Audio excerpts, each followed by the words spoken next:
할렐루야. 자, 옆에 분에게 메리 크리스마스 시작. 메리 크리스마스. 메리 크리스마스. 메리 크리스마스. 메리 크리스마스를 못 하시는 분들은 미리 크리스마스 뭐 이렇게 얘기도 하지요. 메리 크리스마스. 성탄절 얼마 안 남았습니다. 여러분들 성탄절 선물 어떻게 받을 준비 되셨습니까? 티마, 엄마 아빠 왔을 때 선물 받아. 받았어? 우리 티미가 옆에 형들이야? 형들이 왔어요. 좋은 얼굴 보니까 많이 닮았더라고. 형들이 왔고 우리 저쪽에 랜디도 부모님들이 오셨습니다. 참 감사합니다. 성탄의 기쁨은 아무래도 선물을 주고받을 때 더 기쁘지요. 여러분들은 이번 성탄에 뭘 받기를 원하십니까? 받고자 하는 것은 많을 거예요. 그죠? 우리 여자분들은 뭐 받고 싶으세요? 가방, 코스코 가방. 시장 가방 요새 그거 필요하잖아요. 시장 가방. 여러분들 부인들에게 가방 하나씩 선물하세요. 세이프웨이 가방, 자이언트 가방 이런 거 하나 선물하세요. 그러면 됩니다. 여자분들은 그런 걸 또 기다리실 테고 남자분들은 또 남자분들이 원하는 것이 있을 거예요. 저도 딸이 저한테 아빠 크리스마스 선물 뭐 갖고 싶어 그랬을 때 제가 너무 감격이 돼서 지나가는 BMW를 사진을 찍어서 보내줬어요. 그랬더니 갖고 싶은 게 없구나 그러더라고요. 선물을 주고받을 때 성탄의 기쁨입니다. 성탄절은 기쁜 날이에요. 기쁜 날. 그런데 이 성탄절이 기쁘지 않은 분들도 있습니다. 성탄절에 참 기쁨을 모르고 우리가 선물을 주고받는 일에 푹 빠져 있기도 합니다. 세상의 성탄절이 점점 이상하게 변해가지요. 한국에서 어떤 뉴스에서 나온 건데 1년 중 콘돔이 가장 많이 팔리는 날이 성탄절 절기라고 합니다. 왜들 그런지는 모르겠어요. 그리고 성탄절이 이제 활락과 욕정과 욕망에 이끌려가는 그런 시대를 살고 있습니다. 현대 사회에서 크리스마스의 진정한 의미보다는 선물을 주고받는 그런 시즌으로 우리는 생각을 하고 있고, 성탄절에 아기 예수가 탄생한 것을 기대하는 것이 아니라 저 크리스마스 트리 밑에 쌓여질 선물 가방들이 이제 궁금한 거죠. 많은 분들이 저기 쌓여 있는 저기 선물들이 되게 궁금하신 분들이 있으세요. 연말에 오시면 드리도록 하겠습니다. 우리 아이들도 물어봐요. 목사님 저게 뭐 들었어요? 이렇게 물어보더라고요. 아주 좋은 거 들었어 그랬더니 그럼 저거 언제 주냐고 그러더라고요. 그래서 말 잘 들으면 준다고 그랬더니 말 잘 듣게요 이렇게 하고 갔는데 원하면 드리겠습니다. 우리 저게 더 관심이 있죠. 그리고 그 파이어플레스 위에 양말에 뭐가 들어갈 것인가가 더 관심이 있는 이 시대를 살아갑니다. 근데 오늘 이 아기 예수가 오시는 그 소식을 누가복음 본문에서는 목자들에게 주어졌다고 얘기합니다. 그런데 당시 목자들은 사회적으로 신분이 낮은 사람들이었어요. 그리고 자기들의 양이 아닙니다.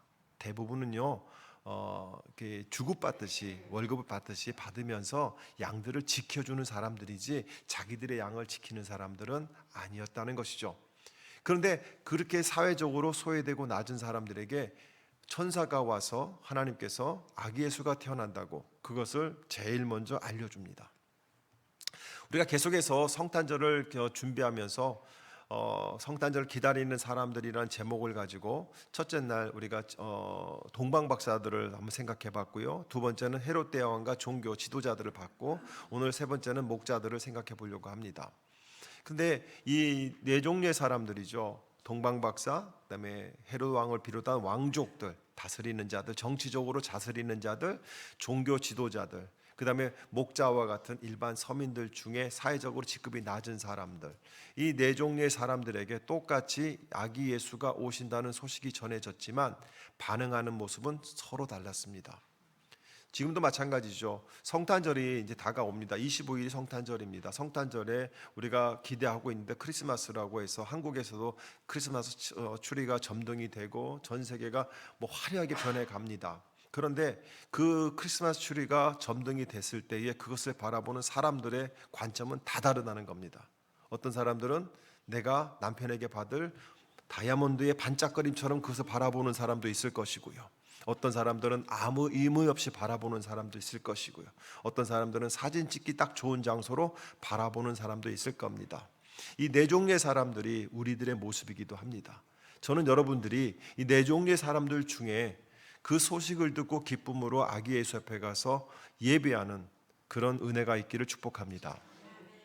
왜 목자들에게 소식이 제일 먼저 전해졌을까요? 동방 박사들은 자기들이 들은 전설과 같은 이야기들을 가지고 연구하면서 하늘의 별을 수십 년 동안 관찰하다가 메시아의 별이 발견되었을 때 그들은 별을 따라 아기 예수를 찾아왔습니다. 그런데 지금 목자들은 아무 생각 없이 자기들에게 주어진 일에 최선을 다하면서 오늘 이 밤을 양들을 잘 돌보고 한 마리도 짐승에게 뺏기지 않게 잘 지켰을 때 내일 아침에 주인이 주는 일당을 받아서 집에 가서 아이들과 보리죽 한 그릇을 먹을 상상을 하면서 그저 어제와 같은 오늘을 살아가는, 아무런 계획이나 의미 없이 살아가는 그 인생 속에 예수님이 태어날 거라는 첫 번째 소식을 받게 됩니다. 동방박사들은 자기들이 연구를 한 거죠. 신념에 따라서 연구를 하다가 믿음을 갖게 됐지만 이 목자들은 그렇지 않았습니다. 현실의 삶 속에 묶여있던 사람들이었습니다. 그런데 그들에게 복음이 전해진 거예요. 그들이 일하는 그 장소에서 별을 따라왔던 사람들과 또 목자들에게 똑같이 메시지가 전해집니다. 아기 예수가 태어난다는 얘기를. 목자들은 낮고 천한 자리를 대변하고요, 동방박사들은 지혜롭고 준비된 자들을 대변합니다.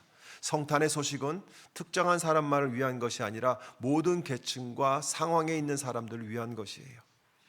이는요, 오늘날 우리도 성탄의 소식을 들을 자격이 우리의 지위나 우리의 능력이나 내가 해놓은 어떤 착한 일들로 인해서 받는 것이 아니라 오로지 하나님의 은혜라는 겁니다. 그런데 이 은혜의 시간에 많은 사람들이 함께 그것을 누리기를 소망하지요.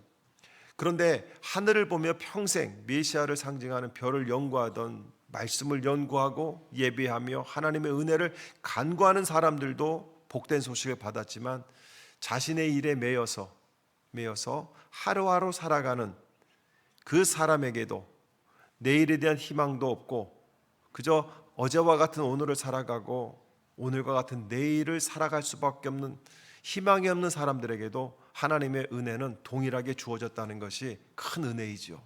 만약에 어떤 기준에 의해서 하나님께서 특별히 더 사랑하는 사람과 덜 사랑하는 사람으로 나누게 된다면 과연 이곳에 계신 분들은 어떤 사랑을 받을까요? 1부터 10단계까지 있다고 그런다면 여러분은 몇 단계에 있을 것 같습니까? 그런데 하나님은 우리가 살아온 것을 바라보지 않으시고 우리가 하나님을 바라볼 때 동일하게 은혜를 내려주신다는 것이 오늘 본문의 말씀이기도 합니다. 사랑하는 성도 여러분, 세상은요 성공하라고 얘기합니다. 세상은 성공하라고 얘기를 해요. 여러분들에게 자녀들에게 대학을 소개할 때도 좋은 대학 가서 좋은 직업을 가지라고 하는 이유가 뭘까요? 결국은요 너의 행복을 위해서 살아가라가 아니라 네가 세상에서 하고 싶은 걸 하며 살아갈 수 있는 그 일에 성공하라고 우리가 가르치기도 합니다. 저는 민우한테도 그랬지만 수진이한테도 그랬지만 제 자식들에게 사회적으로 성공하는 것이 아니라 네가 평생 하면서 재미있을 일들을 선택하라고 얘기를 합니다. 평생 재미있을 일들을. 그 일들을 해야 행복하지요. 세상이 이야기하는 어떤 일들이 결코 우리에게 행복을 가져다 주는 건 아닙니다. 그렇게 세상은요 성공을 정해놨어요. 그 성공하는 사람들의 부류도 정해놨습니다. 그래서 거기에 끼지 못하면 우리는 불행한 사람이라고 생각합니다. 거기에 끼기만 하면 성공한 사람이라고 얘기를 하지요. 그러나 그 정해놓은 그 직업을 가진다고 해서 모든 사람이 행복하고 성공한 걸까요? 아니라는 겁니다. 대부분은요 본인들의 삶을 성공했다고 생각하지 않고 실패했다고 생각하는 사람이 많습니다. 여러분들에게 묻습니다. 여러분들은 여러분의 삶에 성공하셨습니까? 실패하셨습니까? 성공하신 분이 몇 분이나 계실까요? 나는 성공했어 이렇게 하시는 분이 몇 분이나 계실까요? 대부분은요 실패했다고 생각하는 사람이 참 많습니다. 그리고 그 실패가 몇 번 겹치면서 우리는요 나는 할 수 없어 라는 생각에 소망이 없는 삶을 살아가는 경우도 참 많습니다. 하루하루 소망이 없이 살아갑니다. 요즘 사회적으로 문제되고 있는 것이 뭐예요? 좀비 마약이 퍼짐으로 인해서 길거리에 좀비처럼 서 있는 그런 사람들이 늘어간다고 얘기합니다. 예전에는 마약 중독자들이 있어서 그들이 길거리에 누워 있었지만 지금은요 대부분은요 꾸부정하게 고개를 숙이고 서 있다고 합니다. 샌프란시스코가 문제가 됐고요. LA도 마찬가지고요. 지금 볼티모어 다운타운에도 그런 사람들이 넘쳐나는 시대라고 얘기합니다. 왜 그들은 그렇게 살아갈 수밖에 없었을까요? 그들이 무엇을 잘못했을까요? 그들은 잘못한 것이 아니라 잘못된 선택을 한 것입니다. 그들은 자신들의 삶 속에서 희망을 발견하고 그 희망을 쫓아가고 어떤 꿈을 꾼 것이 아니라 어떤 희망과 꿈을 쫓아가다가 실패했을 때 그들은 인생을 포기하기 시작합니다. 그리고 약물에 중독이 되어서 하루하루를, 그래서 길거리에 지금은 길거리에서 소변을 보고 대변을 보고 길거리에 누워져 있고 이런 사람들이 넘쳐나는 시대가 지금 이 시대라고 얘기합니다. 그럼 우리 아이들은 어떤 시대를 살아갈까요? 제가 어제 신문을 보다가 깜짝 놀랐습니다. 15살짜리가 전자담배를 피웠습니다. 부모님한테 속이고 틈만 나면 밖에 나가서 친구들과 어울려서 전자담배를 피웠습니다. 근데 이 전자담배가 손을 대고 입에 대는 순간 폭발해 버렸습니다. 그래서 손가락 2개가 다 날아갔고요. 엄지손가락은 반쯤 날아갔는데 재생 붙였다고 합니다. 그런데 얼굴이 날아간 거예요. 지금 이런 일들이 우리 주변에서 넘쳐나고 있다는 거 아십니까? 우리 아이들이, 여러분들은 우리 아이는 절대 그런 일을 하지 않을 거라고 생각하지만 그 아이들도 나름대로 부모가 이야기하는 성공을 향해 나아가다가 실패를 하고 어떤 난관에 접했을 때 그들도 인생을 그 어린 나이에도 포기한다는 거 아십니까? 그래서 좋은 걸 쫓아가기 시작합니다. 여러분의 자녀들 가방 한번 뒤져보세요. 뭐가 나올지 모릅니다. 뭐가 나올지 모르요. 그런 시대를 살아가고 있습니다. 전자담배는 담배가 아니라고 얘기를 하죠.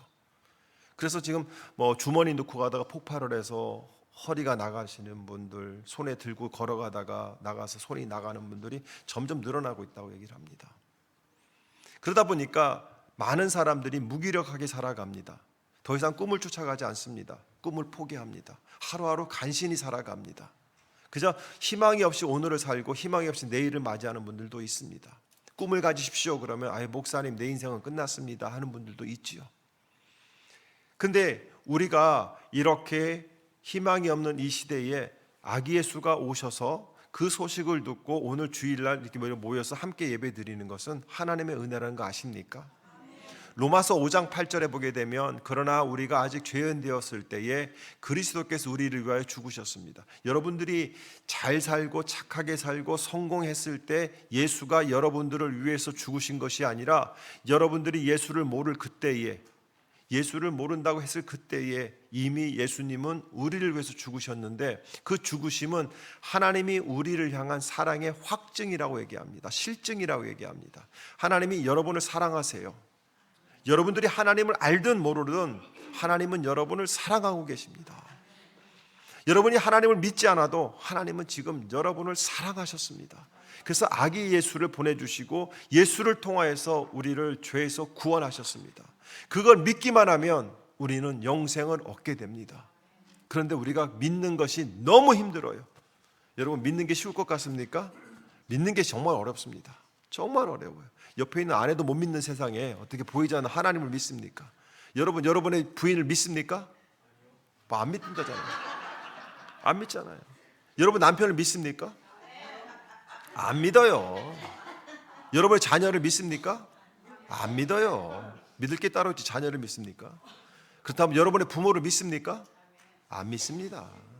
안 믿어요. 우리는요 100% 믿는 사람들이 없습니다. 여러분 정말 100%가 남편과 아내를 믿습니까? 그러면 왜 밖에 나갔던 왜 물어봅니까? 그냥 믿어야 될 거 아니에요. 다 믿어야 될 거 아니에요. 정말 100% 믿습니까? 안 믿는 시대예요. 부모가 자녀가 안 믿고 자녀가 부모를 안 믿는 시대를 살아갑니다. 목사가 목사는 믿을까요? 안 믿는 시대입니다. 안 믿는 시대예요. 정말 그런 시대를 살아가고 있어요. 점점. 그래서 부부가 믿는다고 한다면, 정말 믿는다고 한다면 그 부부는 깨어지지 않아야 됐습니다. 절대 깨어지지 않아야 됩니다. 그러나 사랑할 때만, 좋을 때만 믿고요, 좋지 않을 때는 못 믿는 시대를 살아갑니다. 그런데 하나님은요, 내가 너를 사랑한다고 했을 때 네가 나한테 잘했으니까 내가 너를 사랑한 것이 아니라 내가 하나님을 모른다고 하실 때도 하나님은 우리를 사랑하셨고 독생자를 보내주셔서 우리에게 영생의 길을 열어주셨다는 겁니다. 성탄절은 그 날입니다. 하나님이 우리에게 사랑을 고백하신 날이에요. 예수님은 가난하고 소외된 자를 찾아오셨습니다. 즉 우리는요 세상의 강한 자들에게 치여서 약한 자들이 힘들어하는 시대를 살아갑니다. 뭐 갑질이라고 그러죠. 갑질이고 을질이라고 얘기합니다. 이런 것들이 너무나 일반적으로 일어나는 겁니다. 제가 꽁투를 하나 봤는데 한 분이 컨비니언스 스토어에 들어왔습니다. 세븐일레븐에 들어온 거예요. 그리고 돈을 확 던져주면서 알바생한테 담배 하나 달라고, 그리고 뭐 갖고 오라고 막 이러면서 돈을 던져주고, 그러니까 그 알바생이 물어봅니다. 왜 저한테 함부로 하십니까? 그랬더니 나는 갑이고 너는 을이니까 내가 해도 돼 이라고 합니다. 근데 알고 보니까 그 남자분이 그 컨비니언스 스토어 앞에서 식당 하시는 분이에요. 그 알바생이 퇴근하고 그 식당에 갑니다. 그리고 딱 앉아서 물 가져와, 고기 구워봐, 그리고 돈을 던져줍니다. 그랬더니 너는 뭐 하는 거냐고 그랬더니 나는 갑이고 너는 을이잖아. 여러분 이 시대를 살고 있습니다. 이런 시대를 살고 있거든요. 그러다 보니까 갑이 많은 시대일까요? 을이 많은 시대일까요? 을이 많은 시대를 살고 있습니다. 누구나 갑이라고 생각하지 않습니다. 우리는요 인생에 있어서 을이라고 생각하는 사람들이 대부분이 살아갑니다.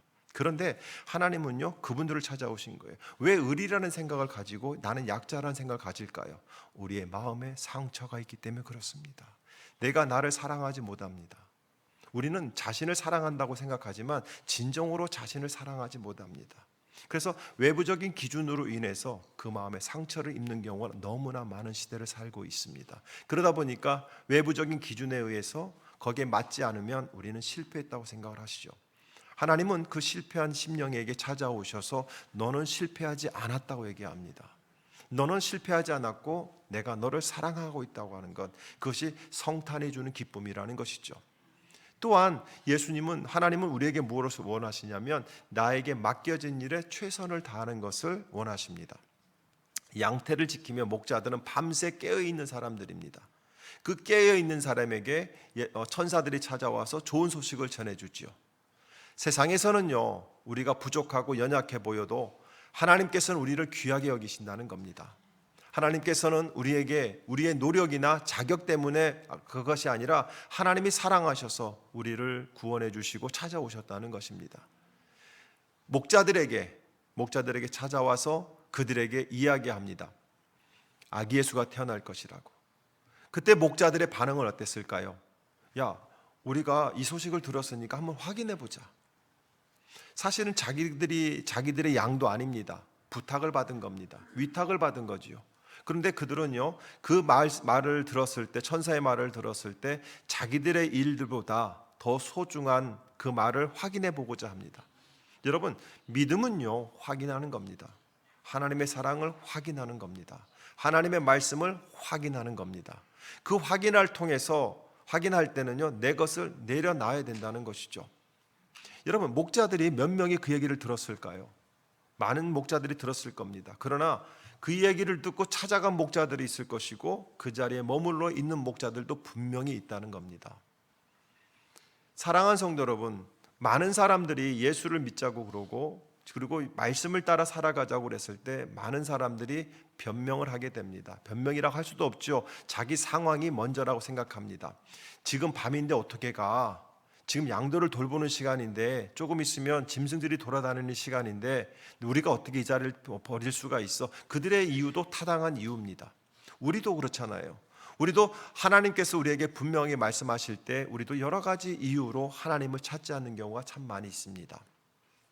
여러분, 하나님께서 목자를 통해서 그들에게 복음을 전해주시고 목자들이 어린 아기 예수를 찾아가서 경배하는 이 사건을 우리에게 보여주시는 것은 하나님의 말씀을 따라가라는 것입니다.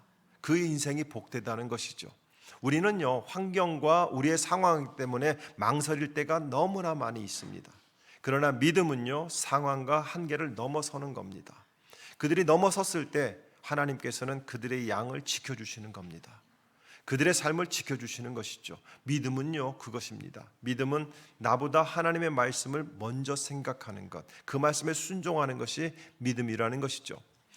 많은 사람들이 기도해야 되는데 이런 마음이 들면 그날부터 기도를 해야 되는데 우리는 꼭 내일부터 한다고 합니다. 여러분 왜 살을 못 빼는 줄 아십니까? 내일부터 빼서 그래요. 내일부터 다이어트 한대요. 그래서 오늘은 실컷 먹어요. 그런 분들이 살을 못 뺍니다. 그런데요, 독하게 빼시는 분들은 오늘부터 단식을 시작합니다. 오늘부터 운동을 하지요. 꼭 내일부터라는 말을 하는 사람들은요, 절대 자신의 일들에 성공하지 못합니다. 교회도 마찬가지예요. 신앙생활도 다음 주부터, 다음 달부터 이런 생각은요, 성령이 주시는 생각이 아닙니다. 성경은요, 지금이라고 얘기합니다. 지금이라고. 사랑하는 성도 여러분, 상황이 좋아지기를 기다리는 것이 아니라 상황을 좋아지게 하는 하나님 앞으로 나오는 것. 상황이 좋아져서 성경을 읽고 상황이 좋아져서 묵상하고 기도하고 예배하고 나누는 것이 아니라 기도하고 묵상하고 예배하는 그 과정 시간을 통해서 하나님은 우리의 상황을 바꿔주신다는 겁니다. 저는 예수를 믿고 나서 제 상황이 이미 와서 지금까지 제가 저희 가정의 상황을 바꾼 것은 아무것도 없습니다.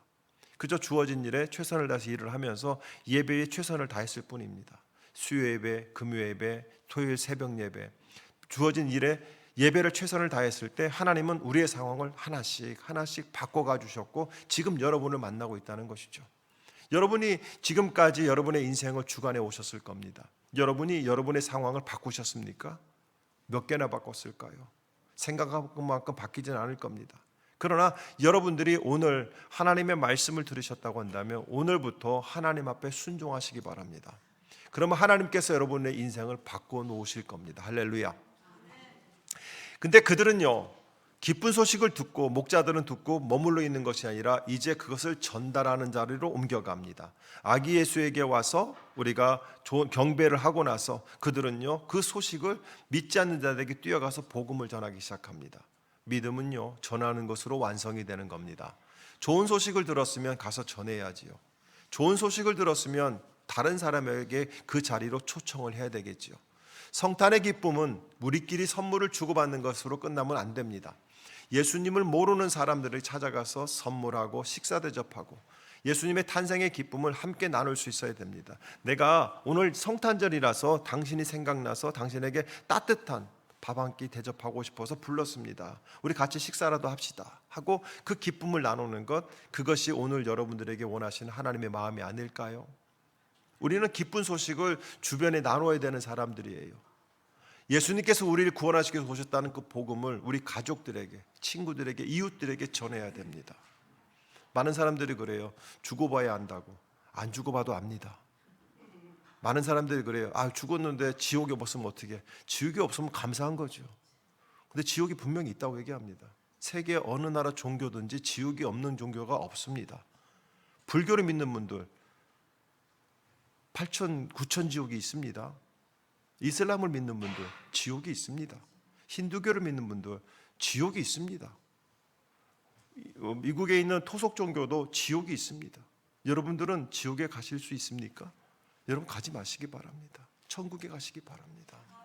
하나님께서 그걸 원하셔서 아기 예수를 우리에게 보내주셨거든요. 그런데요, 여러분, 천국과 지옥이 죽어야 가는 곳입니까? 아니에요. 살아가는 내내 지옥의 삶을 사는 사람들이 있고요, 살아가는 내내 천국의 삶을 살아가는 사람들이 있습니다. 여러분들의 마음은 천국입니까? 지옥입니까? 여러분들의 마음은 지옥의 고통 속에 살아가는 분이 계실 것이고요, 여러분의 마음 속에 천국의 기쁨을 누리며 살아가는 사람이 분명히 있습니다. 예수님께서는 죽은 후에 천국과 지옥을 가르쳐 주려고 오신 분이 아닙니다. 현재 오늘 지옥과 같은 삶을 살고 있는, 내일의 꿈이 없는 그런 삶을 살아가는 자들에게 와서 예수님은요, 천국의 기쁨을 전해주시는 겁니다. 여러분이 예수를 마음으로 영접하게 되면 그 순간부터 여러분의 마음은 천국으로 변합니다. 사랑하는 성도 여러분, 성탄은요, 하나님께서 약속하신 그 메시아가 초림을 기념하지만 우리는요, 성탄절을 통해서 재림하실 예수를 기다려야 된다는 겁니다. 이단들이 하도 재림 해갖고 재림 얘기만 하면 이단인 줄 알아요. 여러분, 재림은 이단의 얘기가 아닙니다. 예수님은 다시 오신다고 하셨어요. 그때는 구원자로 오시는 것이 아니라 심판자로 오신다고 하셨습니다. 그러기 위해서 우리는 재림 예수를 어떻게 기다려야 될까요? 야고보서 4장 10절에는 주님 앞에서 자신을 낮추십시오. 그리하면 주님께서 여러분을 높여주실 것입니다 합니다. 즉 내가 주님보다 높아지거나 내가 주님의 자리로 가는 것이 아니라 주님이 나의 인생의 주인이 되어주시고 우리 인생의 인도자가 되어주심을 우리가 인정할 때 하나님은 우리를 높여주신다고 얘기합니다. 우리를 부려먹는 종으로 여기지 않으세요. 하나님은 우리를 아들로 여겨주신다는 겁니다. 딸로 여겨주신다는 거예요. 여러분, 어떤 부모가 자기 자녀들을 부려먹는 종으로 대하겠습니까? 절대 그렇지 않습니다. 부모님들은 자신들의 손이 부러터져 일을 하지만 자녀들에게 그 일을 물려주지 않으려고 합니다. 우리 하나님께서는 우리를 부려먹으려고 하고 우리를 학대하기 위해서 우리를 구원한 것이 아니라 우리에게 자녀로서 보호하시고 책임져 주시기 위해서 그 길을 예수 그리스도를 통해서 우리에게 길을 열어주셨다는 것이죠. 성탄을 맞이하는 우리는요, 교만한 마음이 아니라 세상의 화려함을 쫓아가는 것이 아니라 겸손한 마음으로 하나님을 바라보면서 나의 가족들을 사랑하고 그 가족들을 진심으로 섬기며 그 가족들을 진심으로 이해할 수 있는 마음을 가져야 됩니다. 여러분, 남편을 이해해 주시기 바랍니다. 여러분, 아내를 이해해 주시고 여러분의 자녀와 부모를 이해해 주시기 바랍니다. 자녀들이 부모를 이해 못합니다. 왜 아빠는 안 하면서 나한테만 시켜? 부모도 그러죠. 내가 그게 안 한 게 후회돼서 너한테는 후회를 안 주려고 그래. 부인은 그러잖아요. 남편을 이해 못하고 남편은 부인을 이해 못합니다. 서로 차원이 다른 이야기를 하기 때문에 그렇습니다. 그런데요, 내가 낮아지게 되면 우리는 이해의 자리로 나갈 수 있습니다. 내 생각을 부모님보다 낮게 하면 자녀들은 부모의 마음을 이해할 수 있습니다. 왜 그렇게 고생하는지를. 우리는 즐기기 위한 성탄이 아니라 감사하기 위한 성탄절이 되시기 바랍니다. 우리 가족들에게 감사하시기 바랍니다. 우리 자녀들 옆에 부모님들에게 감사합니다고 인사 나누시기 바랍니다. 그리고 아내가 남편이 서로 감사합니다고 인사 나눠보세요. 옆에 분에게 감사합니다 하고 나눠보세요. 고마워. 나의 남편이 되어줘서 고마워요. 나의 아내가 되어줘서 고마워요. 꼭 그런 분들이 있어. 고마워요 그랬더니 고마우면 그치하지 마 이렇게 하신 분들 계세요. 여러분, 하나님의 말씀을 붙드셔야 됩니다. 하나님의 말씀은 길이고 진리입니다. 동방박사들이 별을 연구하면서 하나님의 뜻을 찾으려 간 것처럼 믿는 저와 여러분들이 끝없이 예수를 따라가야 돼요. 왜 세상 사람들이 예수를 못 믿을까요? 왜 못 믿을까요? 아니, 엄마는 눈만 뜨면 교회 가서 예배를 드리고 교회 가서 찬양을 하고 또한 우리가 열심히 예배를 드리는데 왜 세상 사람들은 하나님을 경험 못할까요? 그 원인이 나에게 있다고 생각하지 않으십니까? 내가 하나님을 믿는 참된 기쁨이 없으니까 옆에 있는 분이 예수를 믿어도 기뻐하지 않고 슬퍼하는 건 나하고 똑같은데 너나 잘 믿어. 우리가 하나님의 말씀을 모르기 때문에 내가 믿는 하나님을 찾으면 안 됩니다. 보여주신 하나님을 우리가 믿을 때 세상 사람들이 우리를 통하여서 하나님을 궁금하게 여기는 거예요. 그러기 위해서는 우리가 끝없이 말씀을 읽고 묵상해야 됩니다. 성경을 읽으시기 바랍니다. 성경을 읽으세요. 제가 저 뒤에 지금 이제 우리 대학생들이 성경을 잘 안 가지고 옵니다. 그래서 지금 여분의 영어 성경을 갖다 놓을까 말까를 지금 굉장히 고민을 합니다. 왜냐하면 갖다 놓는 순간 더 성경을 안 갖고 올 겁니다. 일반 한글 성경도 마찬가지예요. 갖다 놓는 순간 성경 안 가지고 올 겁니다. 그래서 제가 성경을 갖다 놓는 거를 굉장히 주저합니다. 사실 한글 성경도 제 방에 여분의 책이 몇 권 더 있습니다. 근데 꺼내놓지 않습니다. 왜냐요? 안 갖다 놓으니까요. 안 갖고 오니까요. 우리가 말씀을 사랑하고 말씀을 읽고 묵상해야 됩니다. 대학생들이 이제 주일날 예배가 끝나고 나면 오늘 들은 설교를 가지고 같이 목장 모임을 합니다. 거기에서 무엇을 나눌지는 모르겠지만 분명히 성탄의 어떤 의미를 새롭게 나눌 거라 저는 믿습니다. 우리는요, 말씀을 읽으면서 예수를 발견하고 말씀을 읽으면서 재림하실 예수를 기다려야 됩니다. 그리고 우리는요, 말씀을 들었을 때 즉각적인 순종의 자리로 나아가야 됩니다. 그 목자들은 그 이야기를 천사로부터 아기 예수가 태어난다는 소리를 듣고 나서 그들은요, 그 즉시 아기 예수를 찾아갑니다. 찾아가서 경배하지요. 경배하고 세상에 나아가서 그 소식을 전합니다. 그 목자들의 인생은 어떻게 변했을까요? 저는 확신합니다. 그들은요, 더 이상 남의 양을 치지 않았을 겁니다. 하나님이 주시는 복을 누리면서 자기들의 양을 치었을 거라는 것이죠. 하나님은 지금까지 저를 인도하시면서 우리 교회를 인도하시면서 하나님 앞에 순종했을 때, 충성했을 때 하나님은 빈곤하게 우리를 인도하지 않으셨습니다. 하나님은 풍성하게 인도해 주셨다는 것이죠. 저는 여러분들에게 이야기합니다. 목자들이 단순히 예수님을 보고 끝나지 않고 자신들이 만난 예수님을 사람들에게 전하기 시작한 것처럼 저와 여러분도 성탄절을 맞이해서 세상에 나가서 예수를 증거하시기 바랍니다. 부탁을 드립니다. 해피 할로데이 이렇게 인사하지 마세요. 메리 크리스마스라고 인사하세요. 그거 한마디로도 우리는 복음을 전하는 겁니다. 당당하게. 내가 나의 신앙을 먼저 표현할 때 상대편이 나를 통해서 기쁨으로 화답할 수 있어요. 제가 어디 가서 메리 크리스마스 그랬어요. 근데 그쪽에서 먼저 저한테 해피 할로데이 그러더라고요. 제가 메리 크리스마스에 그랬더니 나보고 쳐다보더니 너 크리스천이라고 그러더라고요. 그렇다고 그랬더니 자기도 메리 크리스마스 하더라고요. 여러분들이 메리 크리스마스 하고 외칠 때 상대편이 메리 크리스마스라고 기쁨으로 화답할 수 있습니다. 아무리 상대편이 해피 할로데이라고 할지라도 여러분들은 메리 크리스마스라고 당당하게 외치기를 주장합니다. 사랑하는 성도 여러분, 왜 그럴까요? 그것은요, 주님의 복음을 전하는 겁니다. 예수님을 전하는 거예요. 또한 동방 박사들이 귀한 예물을 드리고 그 다음에 그 예수님을 경배한 것처럼 우리도 사랑을 나누어야 됩니다. 이 성탄절 기간 동안만이라도 부모에게 감사하시기 바랍니다. 자녀들에게 부탁드립니다. 부모에게 감사의 편지를 한번 써보세요. 감사의 편지를. 고맙다고, 나를 낳아주시고 길러주셔서 감사하다고. 부모님들에게 부탁을 드립니다. 자녀들에게 고맙다고, 바르게 자라줘서 고맙고, 큰 속을 안 시켜줘서 고맙고, 이 교회 담임 목사는 어릴 때 무지하게 말을 안 들었다는데 담임 목사보다는 말을 잘 들어줘서 고맙다 하면서 써보시기 바랍니다. 남편들이요, 아내들에게 여보 고마워 하고 한번 써보세요. 남편들도 마찬가지예요. 아내들에게 여보 고마워, 당신 때문에 내가 살아. 그래서 아내들은 카드를 주시고 남편들은 카드에 300불을 넣어서 주시면 할렐루야. 표정을 보니까 에휴 그런 게 어디 있어요 하시는 것 같아요. 여러분, 크리스마스는 나누고 감사를 표현하는 겁니다. 부모에게 감사하시기 바랍니다. 자녀들에게 감사하세요. 가족들에게 감사하는 시간을 가지시기 바랍니다. 어디에 가셔서 뭐 이렇게 막 그 주님을 잔뜩 모셔놓고 놀지 마시고, 주님을 잔뜩 모셔놓고 놀지 마시고, 여러분들끼리 모여서 가족끼리 사랑을 표현하시기 바랍니다. 고마워.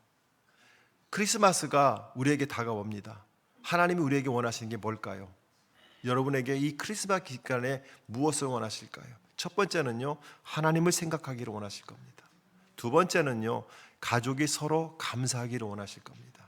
그리고 그 기쁨을 함께 나누기를 원하실 거예요. 성탄은 하나님께서 우리를 위해서 아기 예수님을 이 땅에 보내신 사랑의 시작입니다. 목자들과 동방 박사들이 각각 다른 방식으로 예수를 만나고 기쁨으로 경배하며 그 소식을 전했어요. 우리도 오늘날 그들의 믿음과 같이 순종의 삶으로, 또한 순종하는 마음으로 성탄의 기쁨을 함께 나눠야 되지 않겠습니까? 나를 위한 성탄절이 아니라 하나님을 위한 성탄절, 나만을 위한 성탄절이 아니라 가족을 위한 성탄절, 무엇을 받는 성탄절이 아니라 무엇을 하나님의 사랑을 나누어주는 성탄절, 그 성탄절을 우리가 뜻깊게 보낼 때 내년은 다르게 여러분에게 다가올 겁니다.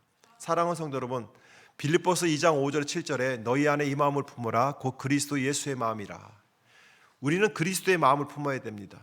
예수님의 겸손과 사랑과 희생의 마음을 품고 이 성탄절 가정에서 그렇게 섬기기를 축복합니다. 자녀들을 위해서, 부모들을 위해서 희생하시고 고맙다는 표현을 통해서 예수의 사랑을 한번 나눠보시기 바랍니다. 우리 청년들에게 부탁을 드려요. 부모님이 살아계신 분들에게 부탁을 드립니다. 돌아가신 후에는 아무것도 할 수 없습니다. 살아계실 때 고맙다고 표현하시고 사랑한다고 표현하시기 바랍니다. 하나님이 성탄절을 통해서 우리에게 주시고자 하는 것은요, 우리 마음의 사랑의 회복입니다. 여러분의 마음에 실패로 가득하고 아픔으로 가득한 것이 아니라 하나님의 사랑으로 가득 채워져서 모든 것이 감사하고 모든 것을 감사로 표현할 수 있는 그 마음 갖기를 우리 하나님은 원하시지 않을까요? 그렇다면 우리가 어떻게 해야 될까요? 저 들밖에서 어린 양을 치면서 나도 언젠가는 양 몇 마리를 키울 수 있겠지 하는 꿈을 가지면서 남의 양을 키우고 있는 그 목자들에게 예수님이 찾아오셨어요. 찾아오셔서 복음을 전해 주셨을 때 그 목자들은 노엘, 노엘, 노엘 하면서 하나님을 찬양하기 시작합니다. 저는 오늘 하나님이 아기 예수가 오셨던 것처럼 하나님께서 여러분들을 찾아가셔서 여러분들에게 내가 너를 사랑하고 있다는 것을 확신하는 마음을 주므로 말미암아 여러분의 입에서 찬양이 넘쳐나기를 축복합니다. 우리 찬양 같이 불러볼까요? 123장에 보게 되면 저들밖에 한밤중에 양틈에 자던 목자들 천사들이 전하여 준 준하신 소식을 들었을 때 그들은 노엘 노엘 노엘 이스라엘 왕이 나셨구나 하고 찬양을 했습니다. 여러분이 오늘 이번 성탄 기간 동안에 하나님이 주시는 기쁨으로 가정에서 온 가족이 하나님을 찬양하는 그 영광이 있기를 축복합니다.